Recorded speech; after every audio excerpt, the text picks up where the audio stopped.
May I start? Okay. We're ready. Okay. Good evening, everyone. I'd like to call this meeting to order in the District of North Vancouver. Thank you for joining us tonight. We'll start off this meeting in a good way with the land acknowledgement and Councillor Back. Thank you. We respectfully acknowledge the original peoples of these lands and waters, specifically the Tsleil-Waututh, Squamish, and Musqueam, on whose unceded ancestral lands the District of North Vancouver is located. We value the opportunity to learn, share, and serve our community on these unceded lands. Thank you, Councillor Back. First item on our agenda is the adoption of the agenda, and we are going to vary it tonight, switching 8.1 to 8.2. So 8.2, the community grants will be heard first, and 8.1 will be heard right after that.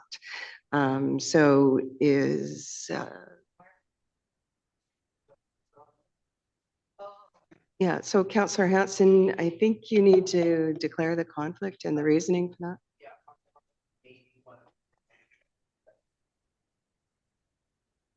For short term. So do we have agreement on moving forward? Thank you very much. Seconded by Councillor Back. So that is adopted as amended. Next is the adoption of minutes, which we actually don't have any minutes to make public this week, but we move on to public input period. In the gallery, I'm not seeing, are you wanting to speak? Oh, okay, I'm surprised by that, but very happy to have you here. We'll have public input. We usually assign about 30 minutes to doing that. Tonight, it looks like it's going to be a little bit shorter, but please go ahead. And sure. My name's Jeff Powell. I'm a resident of Blue Ridge neighborhood. I was encouraged to do this by Councillor Hanson and Councillor Back because I just came through the other meeting and there wasn't any public input opportunity there because it went a little tight against the schedule. Just two quick points on the garbage collection change that you folks are considering. Beware of the PR nightmare that you have coming, because the vast majority of the population, I'm not saying I agree with this, but the vast majority of the population is going to look at that as either a halving of their service or a doubling of the price effectively if you do that. And you're going to have to deal with the PR of that in the communications as you go through with that, whatever that means, but just be aware because it's very obvious to me. The other thing I had is a question, because Councillor Mura, you brought up the question of snow days in places like Blue Ridge where the trucks can't get in. And if you move to bi-weekly garbage collection and there is a snow day and they can't get in, does that mean I sit on my garbage for a month before it gets picked up? Because that's not clear in anything that was discussed. So that has to also be made clear that how that is addressed. Because if you're making people wait a month to go collections, those bins, even the existing 240 liter bins aren't going to cut it. So that's it. Okay.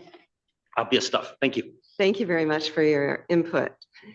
Is there, I think we have online Mr. Corey Cost on Zoom.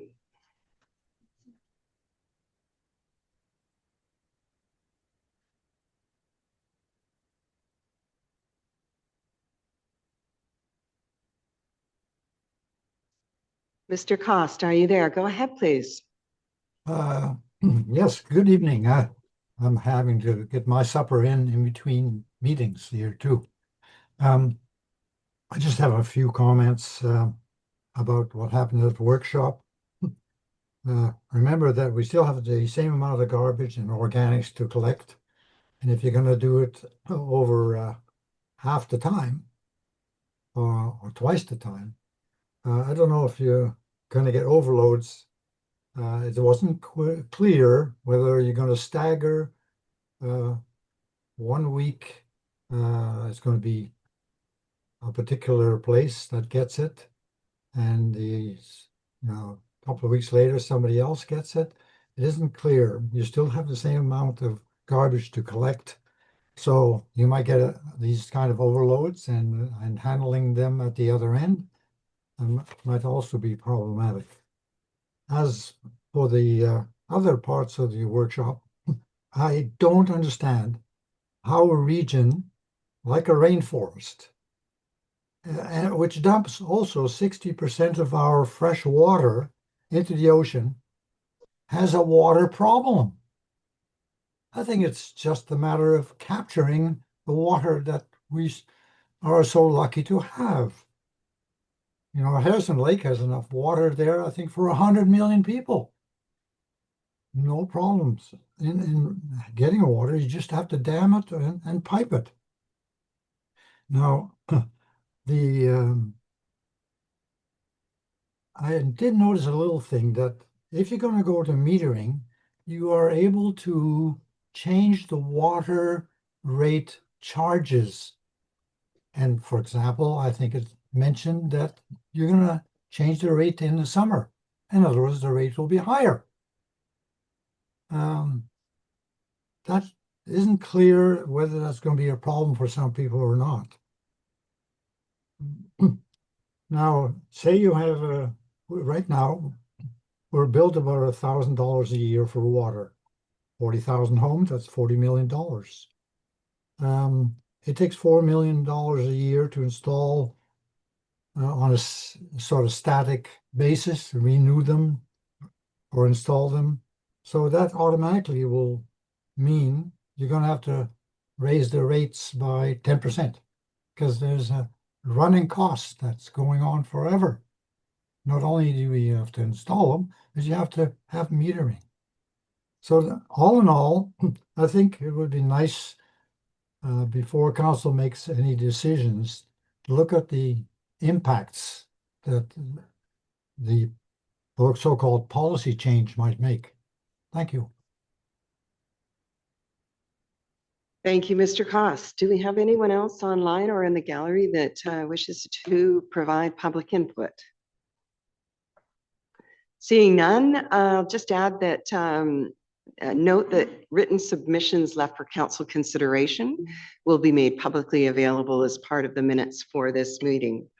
So moving on, we have our delegation from the Canadian Mental Health Association for North and West Vancouver tonight. Hello and welcome. So glad that you could make it here for your presentation. Thank you for the opportunity. My name is Albert, and I'm the executive director at CMHA North and West Vancouver branch, and I'd like to do a presentation on crisis response community-led circle program, formerly known as peer-assisted care team.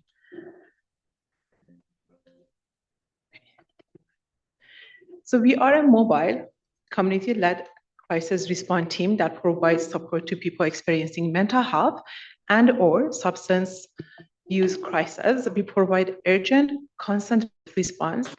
A person in crisis or a family member or any bystanders can contact us via phone or text messages. After intake, we provide an in-person service. We dispatch a team of 2, and our services are offered in English and Farsi for families or supported individuals ages 13 years old and up. Right. So our crisis responders have either lived in experience or they have professional experience in mental health. They could be a peer support worker or clinical social worker, paramedics, nurse, or other staff with expertise in supporting people in crisis. Our crisis providers, they go through over 100 hours of instructions and training, which are trauma-informed crisis and intervention and de-escalation. On this diagram shows a pathway of our service. When a person in crisis contacts Circle, we complete an assessment and then dispatch a team. While the team is on their way, we continue providing the support to the individual on crisis over the phone. Our crisis responders focus on reducing distress, providing safety planning, facilitating acute crisis management. We also offer advocacy and system navigation, as well as make referral to community health and mental health services as needed. And if appropriate, we provide 24 to 48 hours follow-up. So as you guys can see, last year, we received 464 contacts, 37% of that contacts were from West Vancouver and 63 were from North Vancouver. And services provided was around advocacy and navigation, information referral, community and cultural support, substance use and harm reduction, crisis response, emotional and mental health support. The type of the calls that we respond to are usually suicidal ideation, substance use, disorder and addictions, mental illness, grief, loneliness, isolation, food insecurity, relational conflict, immigration challenges, and concern. If someone is concerned for well-being of others, they can call us and we will be able to do a wellness check. There are some type of the calls that we cannot or we will not respond to. There are high-risk physical injuries or harm, requests for psychological assessment, referral to psychiatrists or medical specialists, requests to fast-track application, mediation of family conflict or intimate partner violence, calls primarily for financial aid, or in situations requiring apprehension under Mental Health Act. As I previously mentioned, the type of the services that we refer the folks who have experienced crisis, that could include counseling programs, social support groups, refer them to the primary health or other mental health resources, peer support, and also employment legal assistance. Beside CMHA, well, there is 6 other circle teams in BC, beside Northern West Vancouver branch. There is one in New Westminster, Victoria, Comox Valley, Prince George, and Kamloops. And I'm going to play a video, a short video here.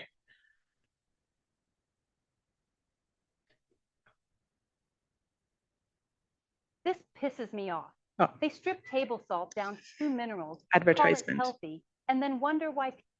British Columbia has introduced a new service to respond to people facing a mental health crisis.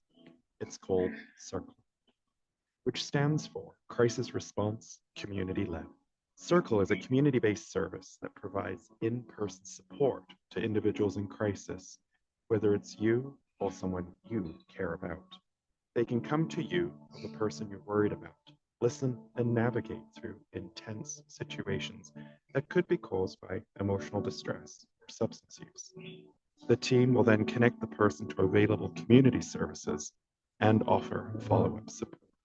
This service aims to address the growing mental health challenges in our province. This service is based on a model called a peer-assisted care team, or PAC, similar to those used in over 200 communities worldwide. The team at CIRCLE consists of trained professionals who specialize in mental health support. What makes them special is that some members of the team also have personal experience with mental health and substance use problems. So they understand what it's like to navigate a mental health journey. Just as we have paramedics, firefighters, and police to handle other emergencies, we need a team to respond to mental health emergencies. In communities facing various challenges, the team recognizes everyone is unique and respects your choice to receive care and connection. A more compassionate society starts with a circle of support. CIRCLE is funded by the province of BC and developed by the Canadian Mental Health Association's BC division.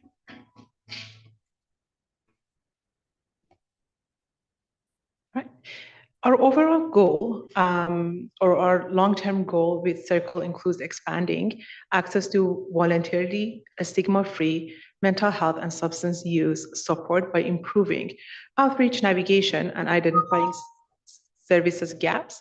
We are also working to reduce unnecessary ER and justice system involvement while building an evidence for alternative crisis response to mental health. I just want to thank again for the opportunity that we had to present CIRCLE tonight. I just wanted to share a few practical ways that the district can support the CIRCLE no-show program, so we can better serve the residents together. First, one of the most helpful steps would be integrating CIRCLE into the municipal resource networks. For example, adding CIRCLE to the district internal and public-facing referral guides and community resources directories. This make it easier for your team and the public to know when and how to connect with us. Secondly, we would really value a stronger connection between Circle and your frontline municipal staff. That would include people like police officers, bylaw, and any municipal teams who regularly interacts with residents experiencing distress or crisis. This relationship help ensure a smoother communication, safer response, and faster support for residents. And the third one, we would welcome opportunity to collaborate on district-led community events and awareness campaigns. And if there are any initiatives that promote community safety, mental health, or wellness, we would love to participate and help amplify those messages. It also helps the residents understand that Circle is a resource available on the North Shore. And overall, our goal is to be a stronger partner to the district. And we like to take steps to strengthen our relationship, communication, and visibility, and that would directly improve how we respond and support our community. Thank you. Thank you very much for your presentation. I know that the work that you do is extremely valuable with Circle, and I personally and my family is very grateful for all of the work that Circle does. It shocks me that I have at least 6 families in my circle of friends and acquaintances who've had kids that have dealt with suicide ideation or worse. And so we know it's such a needed service. And yet I think so many people on the North Shore still aren't even aware of your existence. And I think we should get out there right away. What is the number for people to call if they have a mental health crisis? Let's get it out. Some brochures and cards. I think you have a spot outside where you have templates. You're wondering if you could put some together. Sure, but I am asking you, what is the number for people listening? So as you can see at our, it's 1-888-261-7228. They can call. It's a toll-free number, or people can text us at 778-839-1831. So would it be helpful if you were somehow connected with the 211 service? And yes, it would. We have done some advocacy to get our number there, and we do get referrals from 211. We currently are also signing an MOU with the crisis line for them to refer North Shore residents to our line. But yeah. So is the crisis line that number you just gave, or is it? That's a Circle North Shore phone line. Circle. So what is the crisis line number? That's a really good question. I can search. Pretty important.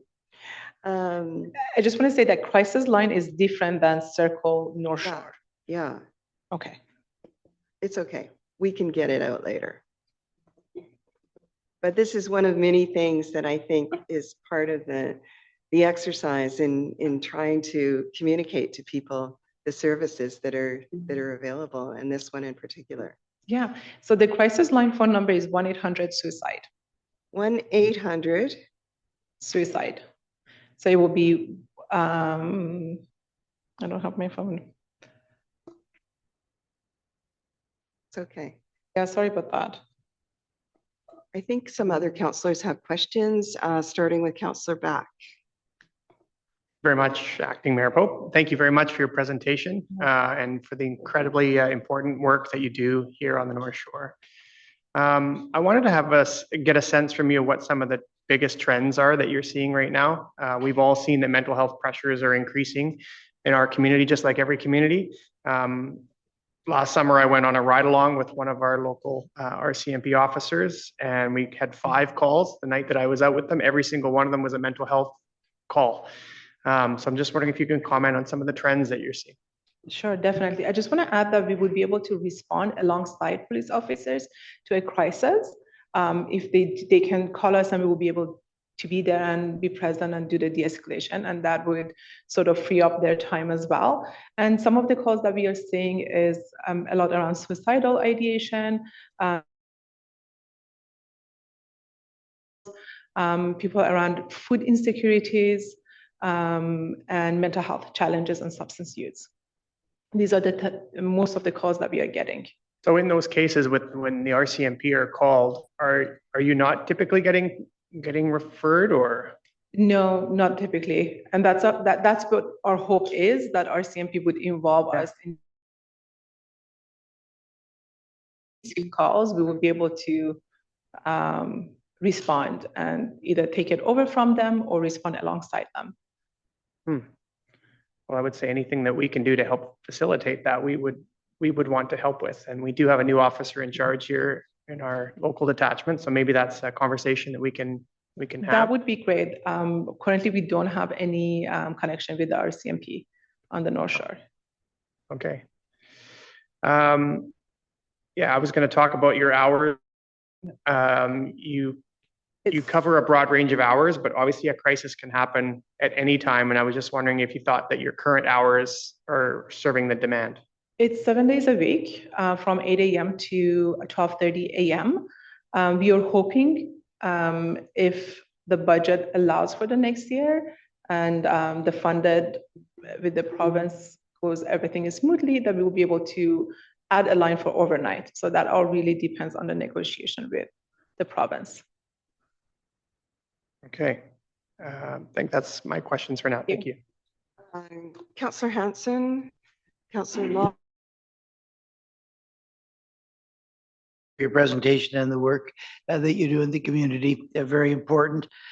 My question, similar to Councillor Bax, it's with respect to the need in our community and whether you feel you're meeting that need, and if you're not meeting that need, what portion of the need are you meeting, and what needs to be done to make sure that you actually are addressing the most urgent needs in our community of the type that's before us here? I think raising awareness for the North Shore residents to know that there is circle team, that it's constant based, we will be able to go and see them in person. I think raising awareness is what we really need. We currently are doing a lot of community engagement, but there are still a few people that we are not reaching. Okay, thank you. But could you quantify that any further in terms of like the people you're not reaching? Can you put some context over that? So the crisis happens and they call first responders instead of calling circles. So the hope is for us to be that fourth response to emergency. So in an ideal world, they would call 911 and it would be, do you need fire, ambulance, fire, police, ambulance, or mental health? And we would be that mental health response. And would you then have enough resources to meet if those calls came through in that way, mental health, do you have enough resources to meet that, or would you need more resourcing to make that possible? With the current staffing, we could, but we need to add additional layer of staffing. For the nights or just for? Just overall, if we are that fourth response on the North Shore. Right, yeah. Okay, thank you very much. And thank you for the work you do. Thank you. Thank you very much. And over to Councillor Ma. Thank you very much. Just want to share with my council colleague, about 2 months ago, I was asked to join the board of the CMHA of the North Shore, or North and West Vancouver. So, you know, I'm very excited to serve the community in that manner, because I do believe there's a need on the North Shore for these type of mental health services. Talia, if you can tell me about how the association or the society is getting out the word. I know that I recently attended a parent teacher night at Carson Graham, and you know, met Chloe there, and they had a booth set up. What other activities are you doing to create awareness of Circle? That's a great question. Just want to introduce my colleague, Chloe Andres. She's our community engagement outreach. we try to have a table at any community event, whether it's a school, it's a Saturday night market or Saturday morning market. We like to be present and give out information to the public. We do a lot of presentation for different organizations on the North Shore, whether they're for-profit or non-for-profits. We work closely with our counterparts in Foundry, VCH. We work closely with Ministry of Child and Youth, Ministry of Poverty or Social Development. And yes, we try to be there and give them the information that they need. If they do have a client or someone that they know that is in crisis, they will be able to reach out to us. And also the media presence as well. And currently, there will be some advertisement on the bus line. So that has circle information, whether internal and external, that is present for everyone to take the numbers down. Yeah. Thank you. Just a follow-up question, and maybe to touch on Councillor Hanson's point. I was very impressed that I found out that the volunteers for the Circle program go through 100 hours of training. Councillor, they're not volunteers, they're paid staff. Okay. They go over 100 hours of training, yes. Okay. Thank you. Okay, thank you, Councillor Ma. Councillor Murray, Thank you. I'll move receipt of the delegation. do I hear a seconder? Thanks for your presentation. And I would certainly encourage you to communicate with the North Vancouver Rec Commission, the rec centers. We've got youth programs in all of our community rec centers. And certainly the schools are a great way, obviously, to share that information, given that you're, starting at that age of 13. How long has this program been in existence for?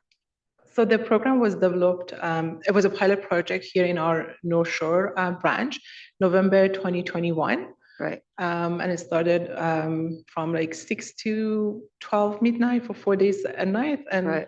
The Ministry of Mental Health took an interest and Expanded invested and expanded the program. Right. And since 2021, have you seen a significant increase in the number of calls? We have, yes. Do you have any stats on that? I don't, but I can get back to you on that. Okay. And certainly, I know in your presentation, you will do everything to communicate with you, but certainly, reach out to all of those community, programs through the Rec Commission, through the municipalities. I'm not sure, maybe through staff, is there a way for us to connect Circle with the programs that we support within the municipality, Mr. Milburn? Thank you very much through Acting Mayor Pope to Councillor Murray. Yes, we, I would say at this point, staff have had a very good working relationship with CMHA through other mechanisms such as the poverty reduction, partnership and strategy, through some of the granting requests that come through to council as well on an annual basis. So certainly we have good connections and can connect as well, make a point of connecting Talia and her group with some of the staff that we recommended, NVRC, et cetera. Yeah, just in regards to those events and those community where you can go and meet people and they can see you and you can become more visible. So thank you for your work and your presentation.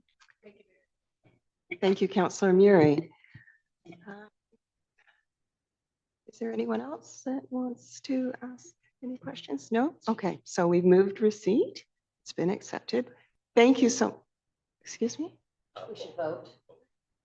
Vote in favor of the, is it a motion? To receive the delegation. Thank you. All in favor? And that carries. Thank you. Thank you so much for coming out. So at this time, we'll move on to 8.2, which we moved a little bit earlier, the Community Heritage Grants. I'll make a recommendation. I have a seconder. Second by Councillor Back.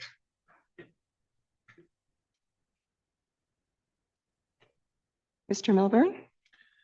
Thank you very much, Your Worship. Zirlin Tay, Manager of Community Planning, has some brief introductory comments from the side table, if that's all right. Good evening, Acting Mayor Pope, members of council, and the public. My name is Zirlin Tay. I'm the Manager of Community Planning, and Community Planning is responsible for the administration of the Community Heritage Grants Program. The grant program was established in 2009 to promote heritage conservation within our community. This fund has since provided financial assistance for renovations and maintenance to owners of properties listed on the district's heritage inventories or community heritage register. After council approved the Heritage Strategic Plan in 2019, the Heritage Grants Program was expanded in 2021 to include a broader range of heritage projects, and more funding was made available to support the program. Applicants can now receive up to $10,000 in grant funding based on the project category, heritage status of the property, and value of the proposed works. Previously, the maximum grant available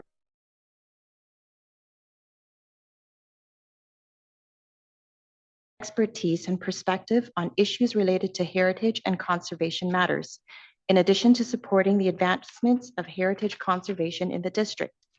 Each year, the committee reviews eligible grant applications and follows specific criteria to conduct these evaluations.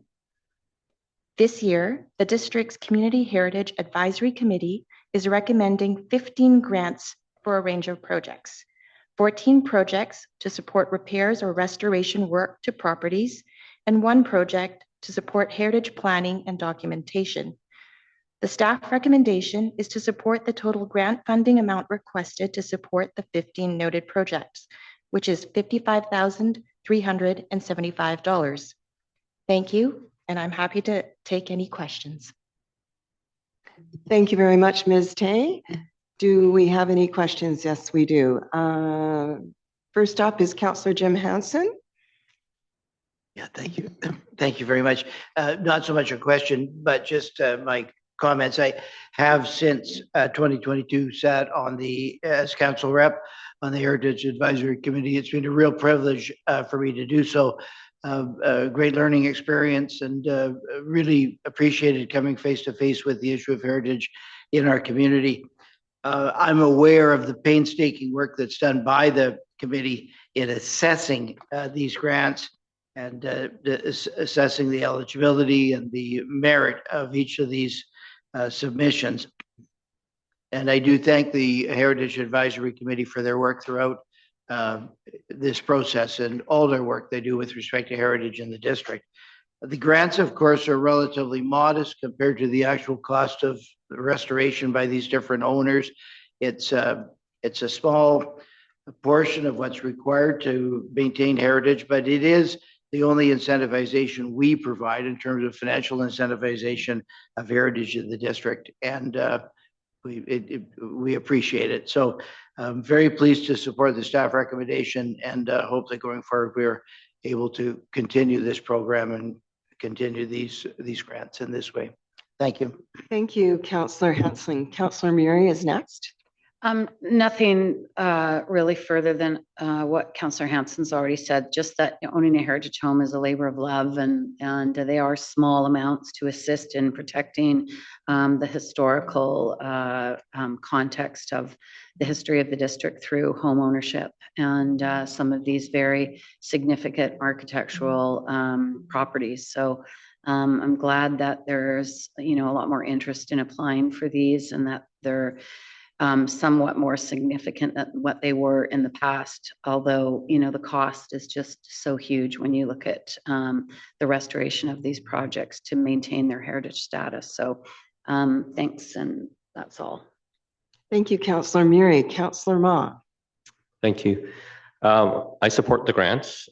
I think 55,000 plus is good value to preserve a bit of our district's heritage. And I want to say thank you to the committee for their work, and property owners for their commitment to heritage. Okay, so without any more comments from council, we'll move to the recommendation that the 15 District of North Vancouver Community Heritage Grants totaling $55,375, detailed in the November 3rd, 2025 report of the Community Planner entitled 2025 Community Heritage Grants are approved. All in favor? Oh, and the secondary part to that is that 3,517 is drawn from the Community Heritage Grants Fund held with the North Shore Community Foundation to be dispersed as outlined in the November 3rd report of the Community Planner entitled 2025 Community Heritage Grants. Pardon me? Call the question. All those in favor? Opposed? Carries. Thank you very much. And now you are excusing yourself. Yeah, I have to declare a conflict with respect to item 8.1. My spouse and I's property may be one of the properties included in this discussion, so I will absent myself from the discussion. Thank you very much. So we will now move to 8.1 on the agenda, the policy direction for short-term rental accommodation parking compliance. And while staff are getting ready to offer the presentation. Good Go evening, ahead, Acting whenever. Mayor Pope, and Oh, members I'm of sorry. council and the public. I'll just offer a few introductory remarks, if I may. Short-term rental accommodations have been operating in the district for many years. They provide many homeowners and residents economic opportunities to supplement their income. They support the tourism industry and individuals that are seeking temporary accommodation while they visit or work in our community. In April of this year, Council adopted a business licensing and regulatory framework for short-term rentals.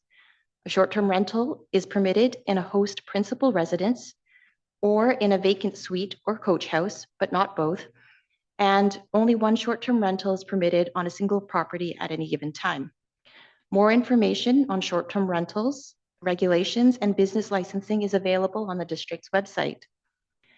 The regulations were subsequently amended in July to increase the permitted length of stay of guests to less than 90 consecutive days.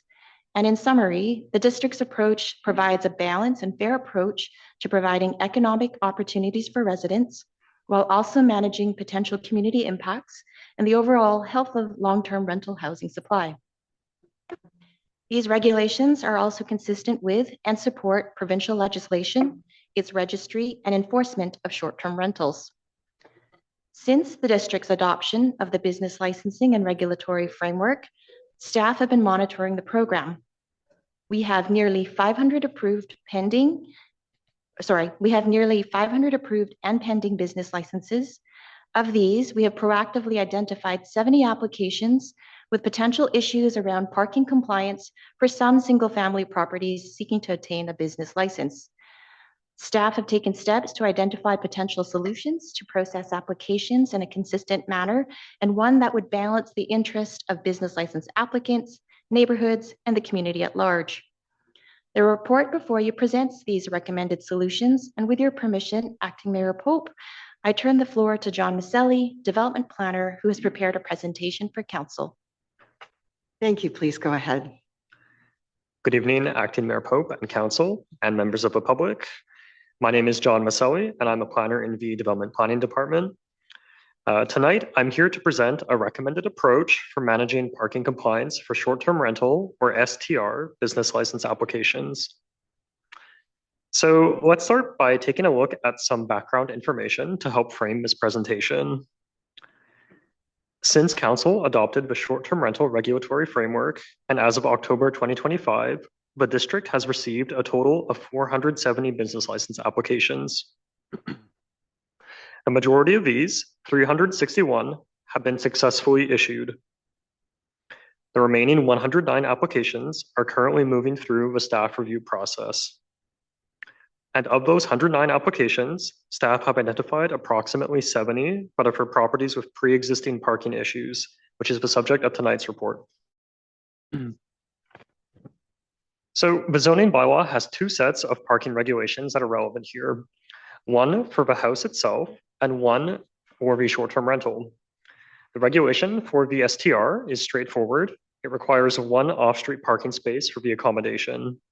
And the issue here is for these pending applications isn't the specific short-term rental regulation, but rather the property's compliance with the general parking requirements for the home itself. So I'll use a simple diagram just to illustrate what I mean here. So in the zoning bylaw, the general or base requirement for a standard single-family home is 2 off-street parking spaces, as you can see here. And if that home also has a secondary suite or coach house, the requirement increases to a total of 3 off-street parking spaces. So the limitation that we are addressing is that many of these properties have only 1 or 2 existing spaces, but not the required 2 or 3 in either of these cases. And there's always almost enough physical space to accommodate the single parking space needed for the short-term rental. So the limitation is meeting the base requirement, and that's what the report seeks to address. So why do these parking deficiencies exist? Staff's review found that they are almost always the result of pre-existing site conditions, not new issues created by the short-term rentals. And these conditions include things like the addition of an unauthorized or unregistered suite without adding a parking space. And for clarity, an unauthorized suite is one the district is aware of for utility billing, while an unregistered suite is one that we have no existing record of. Other issues would be historic, legally non-conforming properties that were built with fewer parking spaces under older bylaws, garage conversions where required parking space was turned into livable space, lots with challenging terrain where adding more parking is not feasible, and finally, driveways that encroach onto the public boulevard, meaning the parking area is partially or wholly on district land.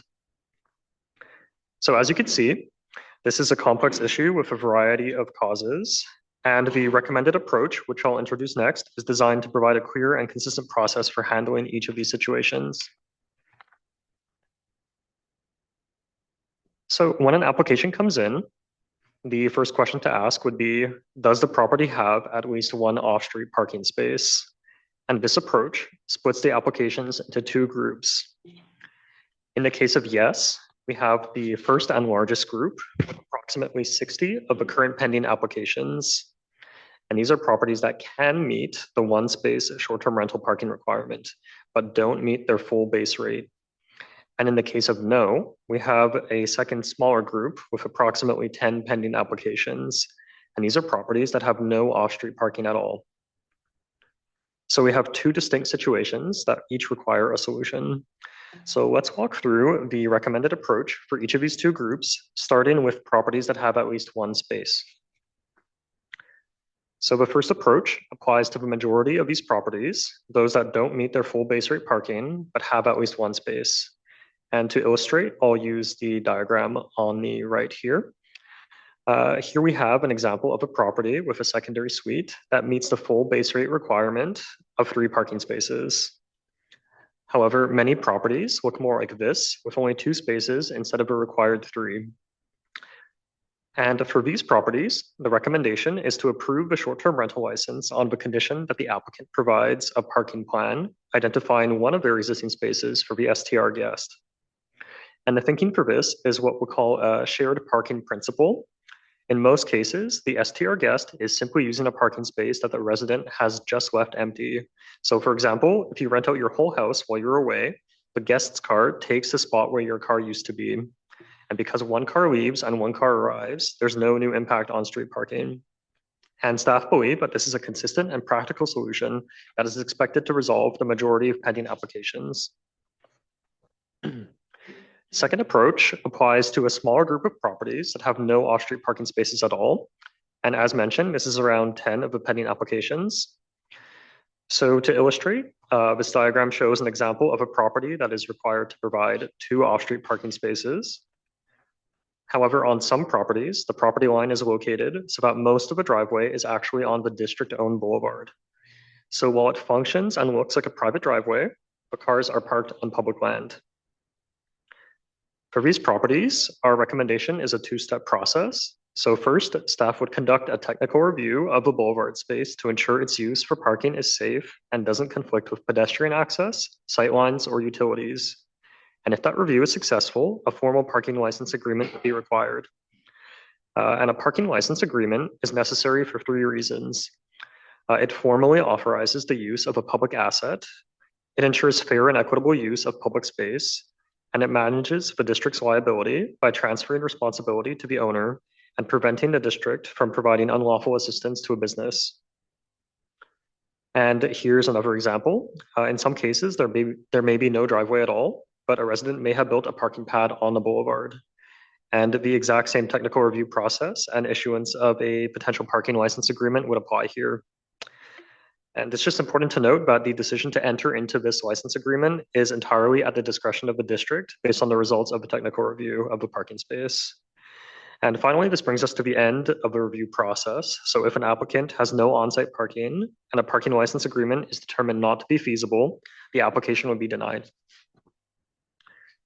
So in developing the recommended approach, staff also evaluated other options. First, strict enforcement. This would require full compliance of all base parking requirements. And this is not recommended as it's impractical for many existing properties and would result in a significant number of denials. Second, removing the short-term rental parking requirement. This is not recommended as it would create a policy inconsistency with other uses like bed and breakfasts and could lead to conflicts between neighbors competing for on-street parking. And in addition, other tools like case-by-case variances were also considered. And this is not recommended as it would not provide a clear and consistent process to processing these STR applications. So ultimately, the recommended approach focuses on applying the minimum requirements necessary to mitigate the specific impacts of a short-term rental use itself, which staff believe is the most balanced and effective path forward. Just bringing us to the staff recommendation. To summarize, the recommended approach includes 2 key paths for managing parking compliance.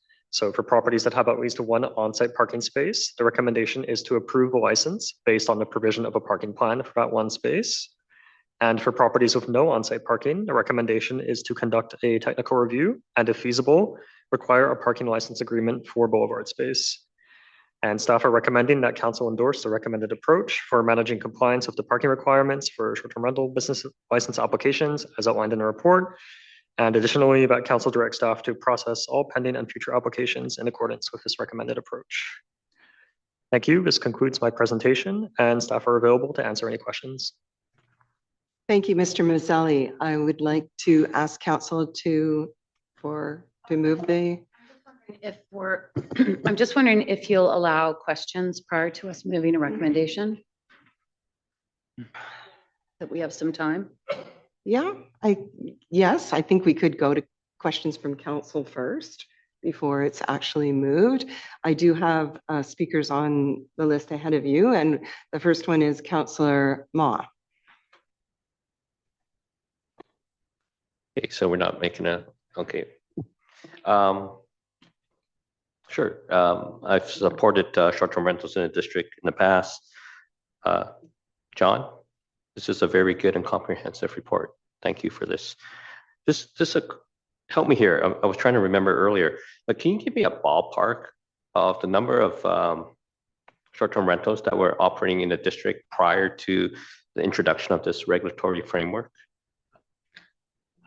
Through the chair, I'm not aware of that number offhand, but Ed may have more information. Acting Mayor Pope. Just to note, so we used to use a online provider that did, quote unquote, data scraping, and the numbers range from anywhere up to, over 1,000 units. I think one of the last times we reported before COVID was around 800 units of short-term rental. And then once the provincial regulations came in, our estimates dropped significantly because some people couldn't meet the principal residence requirements that the provincial government instituted. And so that's really, I think, was the primary driver of the reduction in numbers prior to the provincial regulations. And the number we see before you tonight is, we think it's a pretty close number, but we're staying in regular contact with the province, who has a regulatory enforcement arm. And we anticipate that, ultimately we'll get full compliance, but there will be some effort to do that. Okay, because yeah, I was okay. So there's probably another 400 or 500 out there, if potentially. In terms of the applications with 1 or no off-street parking, help me here or describe in terms of the evaluation and technical reviews, is that going to be done by staff? And if so, like, would it be our bylaw staff going out there, or, I'm just concerned that this could be potentially very time consuming. Acting Mayor Pope. So this is all coordinated through our business license function, and they have a regular contact with many departments, the building department to ensure building bylaw compliance, and then working with our teams that look after the streets, so our streets and traffic teams. So we routinely get these kinds of inquiries as part of building permits, and people doing new driveways and installing new infrastructure in the land immediately adjacent to the road. So it's not an uncommon request. I would say that this is actually a relatively small number. If we look at our current estimate, which is around 10 of the 470 applications we received, that's about 2%. So that's a pretty small number and certainly within the scope of staff's work. Okay, thank you. Thank you, Councillor Ma. Councillor Murray, I have, before we get the motion on the floor, these can only be clarifying questions. So just to confirm that. So out of where are the majority of these 70 pending applications with parking issues? So through the chair, they are located all across the district. There was not one neighborhood in particular that had a larger amount than another, staff would say. Do we have a map of what they are? I do have a map. I can display it here. I have it on the screen.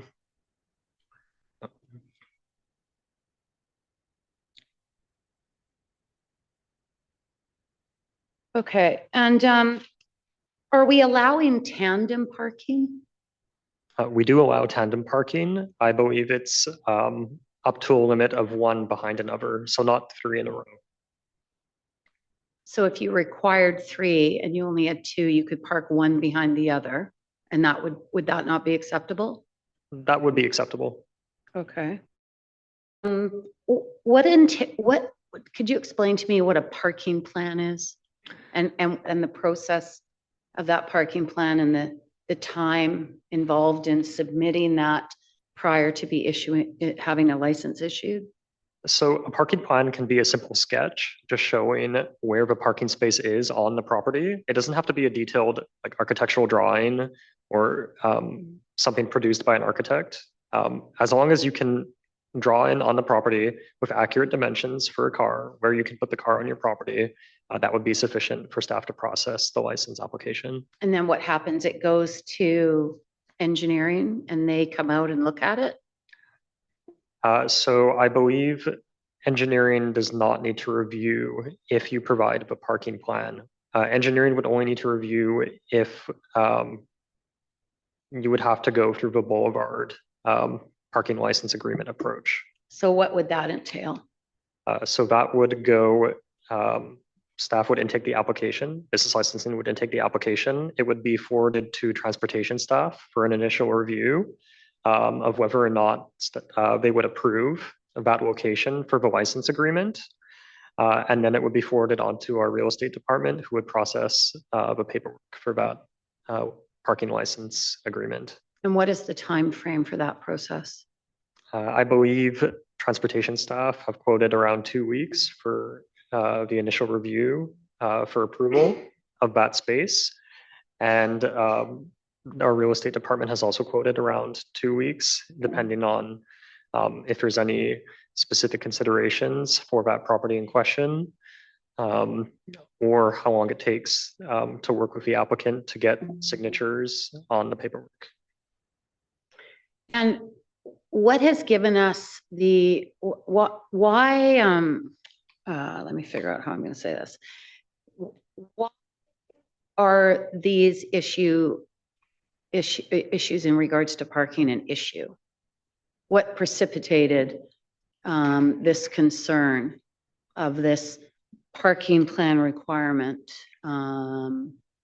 So we have 2 parking requirements in the zoning bylaw, one for the residential use, which is the base rate, and one for the short-term rental use, which is the new regulations that were recently adopted by council. And those regulations require that the applicant provide for 1 parking stall on their property. So it comes down to how we evaluate the application.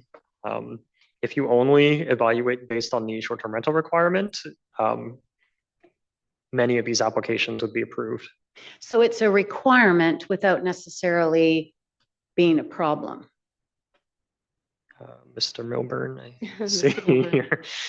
Acting Mayor Pope, when we did the consultation for short-term rentals with the community, on-street parking or potential conflicts between neighbors was raised as one of the, I think it was in the top 5 of issues that was raised by the public. And so when we looked at trying to implement this new regulatory approach, we said, okay, with these 70 applications, should we look at strict compliance as in deny 70 of these, or is there a way to find a middle ground that achieves council's objectives for approving short-term rentals while ensuring that we have sort of a minimum amount of parking on the site? And John has presented staff's recommendation that we think is reasonable based on what we've seen out there in the public and how these properties have been used in the past. If council disagrees, though, we'd certainly look for that kind of direction tonight. We could strictly enforce the bylaw, but it would mean the denial of these 70 applications. Thank you, Mr. Milburn. My questions for now. Okay. My only other question is, why do we have 109 pending? Through the chair. So most of those applications, or 70 out of those 109 applications, are for parking issues. The other ones are just in-stream applications that our staff are currently reviewing. There's no parking issues with the other set of those applications, and we expect that those would be issued. So since the bylaw was passed in May, when was it passed? May, we're still processing applications. So just the 70 applications have been put on hold for now until we decide on a approach to handle the parking requirement for those 70 applications. Okay, thank you. Milburn? Just want to provide one point of clarification. Of the 109, they didn't all apply last spring. These are like recent applications in some cases, so they're in the last month or so. And so staff are just processing them as they would normally. It just so happens that out of the 109 that we currently have processing, 70 have been identified for these parking issues that we're bringing forward to you tonight. Okay, thank you.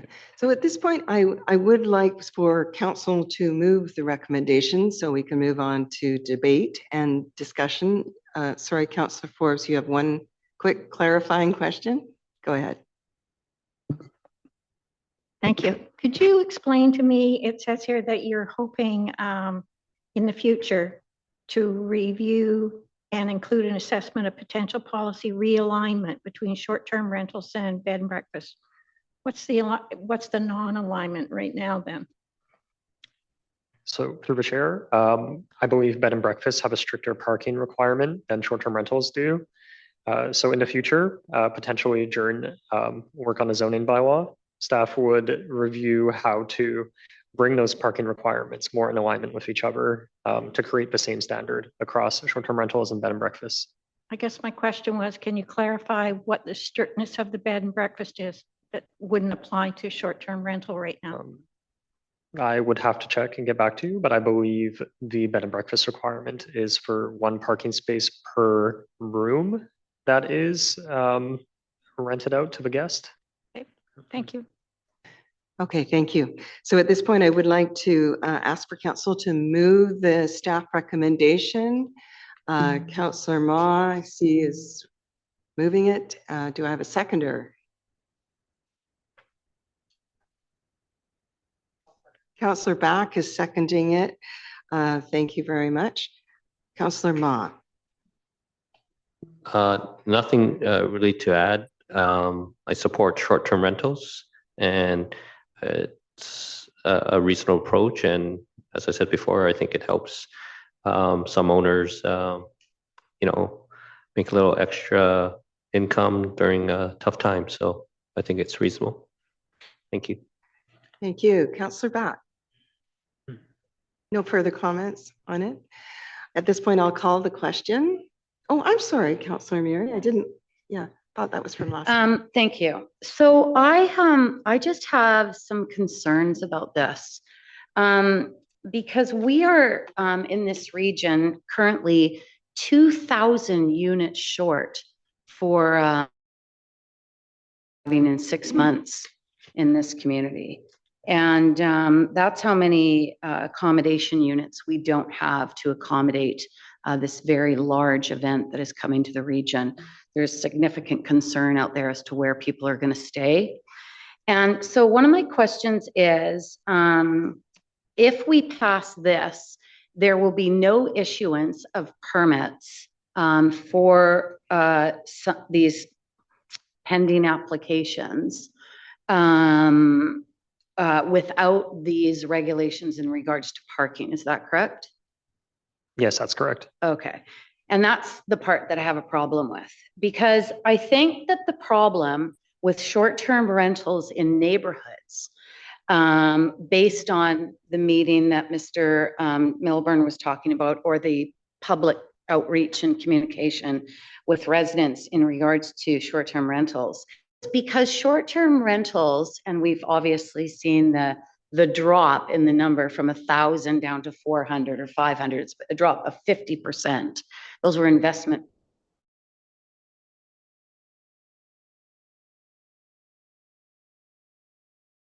property.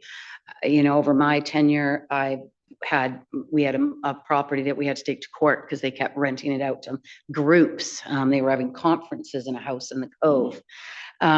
So I think a lot of the issues that we faced were because there were no regulations in regards to investment properties being used as short-term rentals, and it was creating some chaos. I don't think we've given ourselves an opportunity to pivot from that change with the new regulations to see how the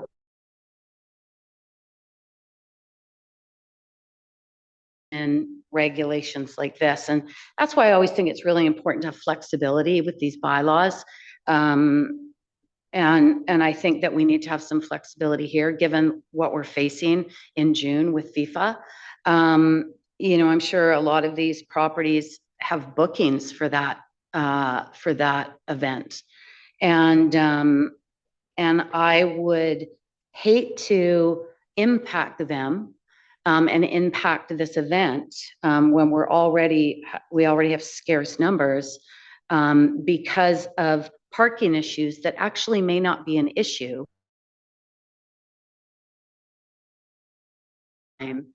To allow us to see, do we have a problem or not? We're just assuming we're going to have the same problem that we had before, even though half of the STRs don't even exist anymore. And you know, everything's connected. I mean, if you were to put the map up, there's a number in Deep Cove as well. And I can't help but feel like the parking issues in Deep Cove have contributed to the challenges for short-term rentals. Lots of short-term rentals, people don't rent a car. Car rental is very expensive. They may arrive by Uber. You know, how do we manage that when when many people would just take a cab and wouldn't use a car?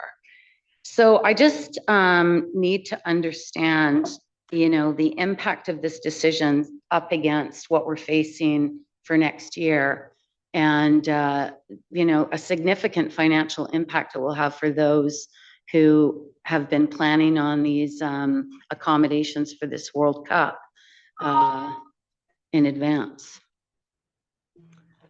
You got a comment on that?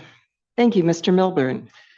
Thank you. I think that the key impact would be that if council doesn't approve this approach, there would be essentially 70 applicants that wouldn't be able to be issued a license.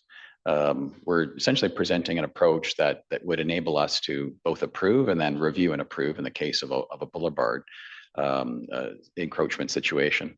And so I think what staff are proposing is generally consistent with the attempt to try to encourage short-term rentals in the community in the long term and address existing situations in order so that we can, you know, accommodate events such as FIFA in the future. If council doesn't provide this direction, those 70 applications would be denied. So no flexibility in regards to the challenges of parking when we really don't understand if we have an issue. We're just now being restrictive in regards to where we want people to park. And if they do park on the boulevard, which many people in the community do, and they don't have short-term rentals, we want to charge them for the use of that boulevard. Acting Mayor Pope, I think what staff are trying to propose is a flexibility for these 70 applications that isn't currently in the approach previously. So we're trying to create that flexibility with this approach, acknowledging these are some existing non-conforming situations, that have developed over time.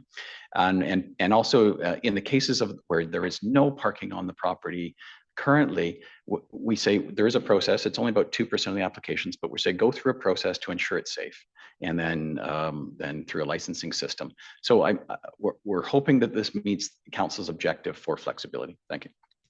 Thank you very much, Mr. Milburn. Are there any other further questions from council? Oh, go ahead, Betty.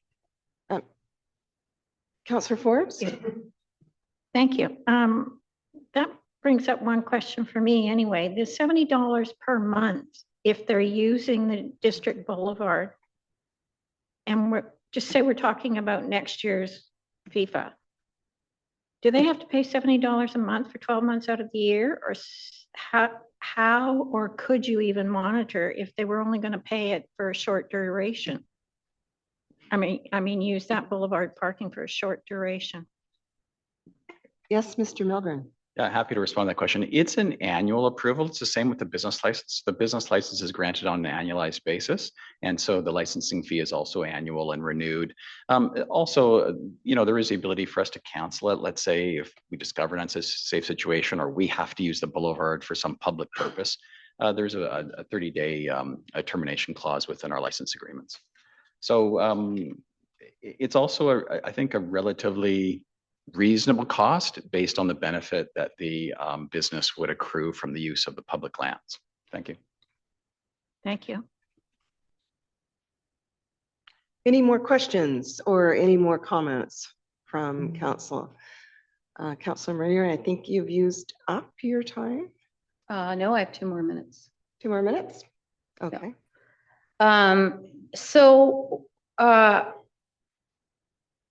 Where is the flexibility for those applicants that cannot achieve the parking and where we don't have a problem?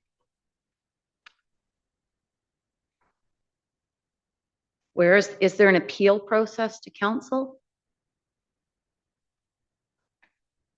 We've kind of locked ourselves into a box here with the parking requirements, and we're doing it a lot in regards to parking on the street, controlled parking in places like the Cove as an example, where people don't have lane access or driveway access.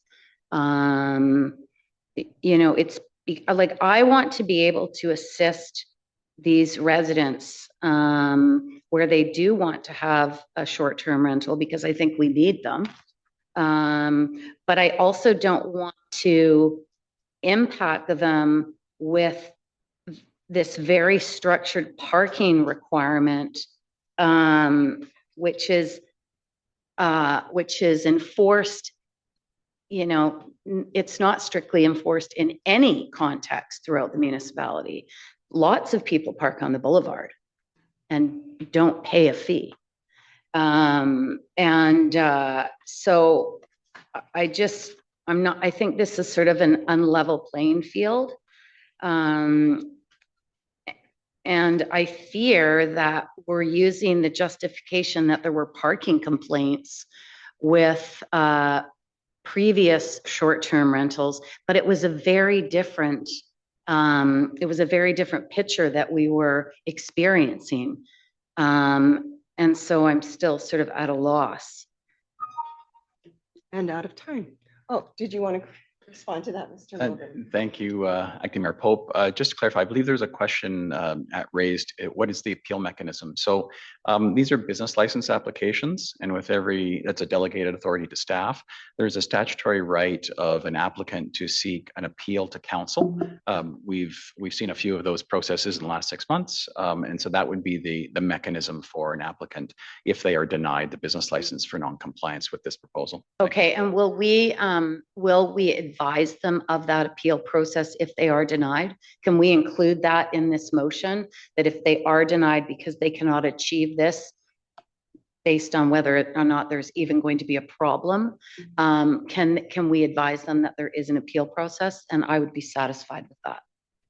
Absolutely. Every denial of a business license comes with both reasons given by staff in the letter to the applicant, as well as their appeal mechanism. So that they're specifically provided that in writing, that there is an appeal mechanism within the denial letter.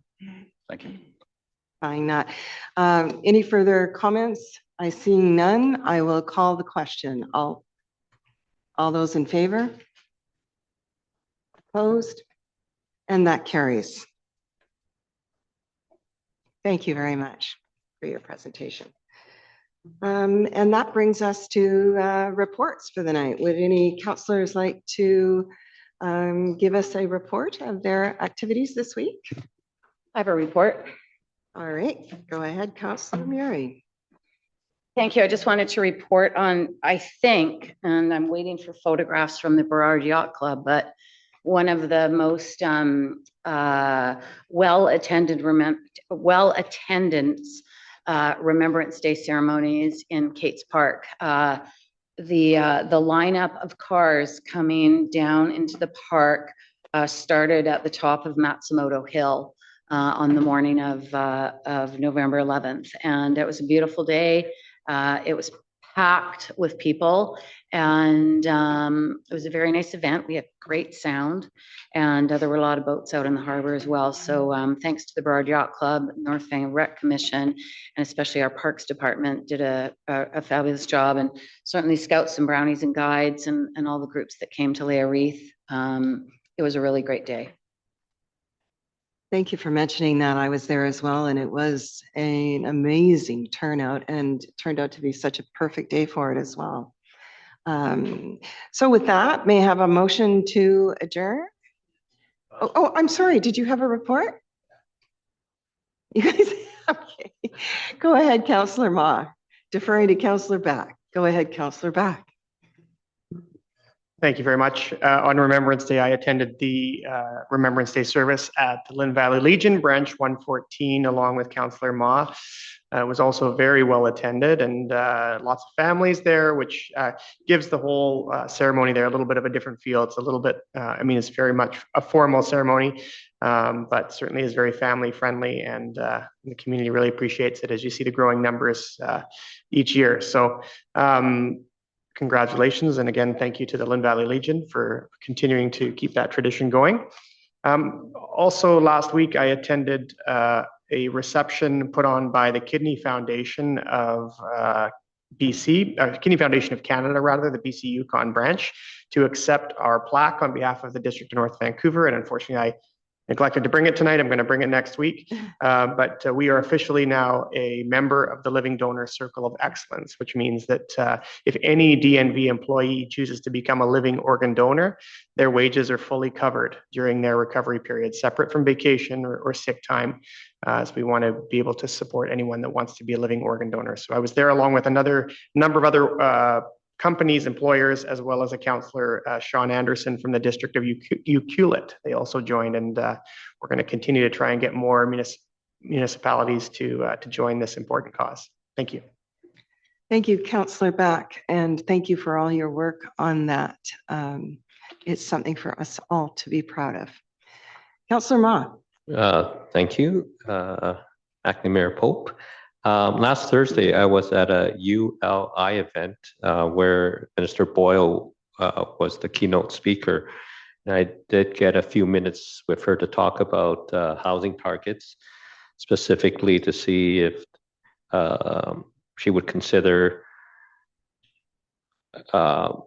including in a municipality's targets units delivered by an adjoining First Nation. You know, she was open to the idea, but you know, I'm just planting the seed because my point with her was, you know, there's two of our First Nation partners. They're right in our community, and they use our infrastructure, and you know, we share a lot of things, but we don't necessarily coordinate our housing targets. So that's something that I just put it on the table. I know staff had broached that subject before, so I took the opportunity to talk to her about that. And then earlier today, I was at the BC Nonprofit Housing Association Housing Central Conference. I attended a workshop on youth housing, and I'll be returning on Wednesday, and there's a session on tenant relocation programs that I wanted to attend. So that's my update. Thank you. Thank you, Councillor Ma. Any other reports? No? Then can I have a motion to adjourn? Councillor Bott? That carries, and we are adjourned. Thank you, everyone.